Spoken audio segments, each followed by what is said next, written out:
भारतीय सरकार ने अब इंडियन साइंटिस्ट की काबिलियत और पिछले ट्रैक रिकॉर्ड को देखते हुए उनके ऊपर भरोसा जताते हुए एक बहुत ही मेजर स्टेप ले लिया है और 1000 से 12 करोड़ रुपए का ऑर्डर, जो कि आमतौर पर अमेरिका, रशिया या फिर किसी यूरोपियन कंट्री को जाने वाला था, वो इंडियन पीएसयू को ही दे दिया है। यानी ये आइटम अब इंडिया में हम खुद ही मैन्युफैक्चर करेंगे। 1200 करोड़ रुपए बहुत ही बड़ा अमाउंट होता है, इसलिए जानना जरूरी हो जाता है कि ऐसी क्या चीज है जो हम इंडिया में पहली बार मैन्युफैक्चर करने जा रहे हैं, जिसके लिए मोदी सरकार ने हमारे साइंटिस्ट की काबिलियत पर रत्ती भर भी शक ना करते हुए 1200 करोड़ रुपए की फंडिंग दे दी है। सबसे पहले तो मैं आपको बताना चाहता हूँ कि भारत की कई सारी ऐसी स्टेट्स हैं जिनकी बाउंड्री सी के साथ टच होती है, जिसकी वजह से हमें ट्रेड में भी बेहद ज्यादा फायदा मिलता है। ऑफिशियल फिगर्स की बात करें तो Bharat mainland plus Andaman and Nicobar islands plus Lakshadweep islands तीनों की मिलाकर लगभग हमारी 7516 किलोमीटर की कोस्ट लाइन है। बेशक हम बहुत ही ज्यादा लकी हैं कि हम लैंडलॉक्ड कंट्री नहीं है। ट्रेड के लिए हमें पूरी तरह किसी तीसरे देश के ऊपर निर्भर नहीं रहना पड़ता है, लेकिन हम ये जो 7500 किलोमीटर की कोस्ट लाइन है, आजादी के बाद से इसका भी पूरी तरह फायदा नहीं उठा पाए हैं। आप सोचिए कि कोस्ट लाइन से लगती इंडियन मैरीटाइम बाउंड्री के अंदर, समुद्र के अंदर सतह पर कितने सारे रिसोर्सेज हो सकते हैं, जैसे कि metal deposits, mineral, fuel, sand और ग्रेवल्स और कई सारी चीजें हो सकती हैं। ऐसा नहीं है कि हमने इनको अच्छी तरह से एक्सप्लोर नहीं किया है। भारत ने भी कई सारी डीप सी स्टडीज की हैं और अपने हिस्से के मिनरल और रिसोर्सेज ढूंढने की कोशिश की है। लेकिन दिक्कत यहाँ पर यह आ रही थी कि जहाँ पर दुनिया के बाकी देशों के पास काफी हाईटेक और नई टेक्नोलॉजी वाले काफी एडवांस रिसर्च वेसल्स हैं, वहीं भारत के पास आज भी 38 साल पुराना सागर कन्या नाम का एक रिसर्च वेसल है। सागर कन्या ने भी हमें इंडियन ओशन, अरेबियन सी और बे ऑफ बंगाल को स्टडी और वहाँ पर डीप सी रिसर्च करने में काफी मदद की।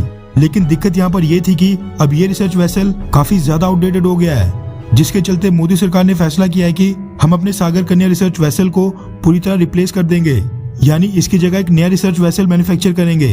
रेफरेंस के लिए आपकी स्क्रीन पर एनडीटीवी इंडिया के आर्टिकल का स्क्रीनशॉट है, जिसके मुताबिक भारतीय सरकार ने डीप ओशियन मिशन के अंतर्गत 1200 करोड़ रुपए का हाईटेक रिसर्च शिप मैन्युफैक्चर करने की परमिशन दे दी है। खुशी की बात यह है कि भारत ये रिसर्च वेसल अमेरिका, रशिया या किसी और देश से नहीं, बल्कि इसको मेक इन इंडिया के तहत भारत में खुद ही मैन्युफैक्चर कर रहा है। ये पहली बार है जब डीप ओशियंस में साइस्मिक सिग्नल्स भेजने जैसी इतनी एडवांस कैपेबिलिटीज वाला डीप सी वेसल हम भारत के अंदर खुद ही मैन्युफैक्चर कर रहे हैं।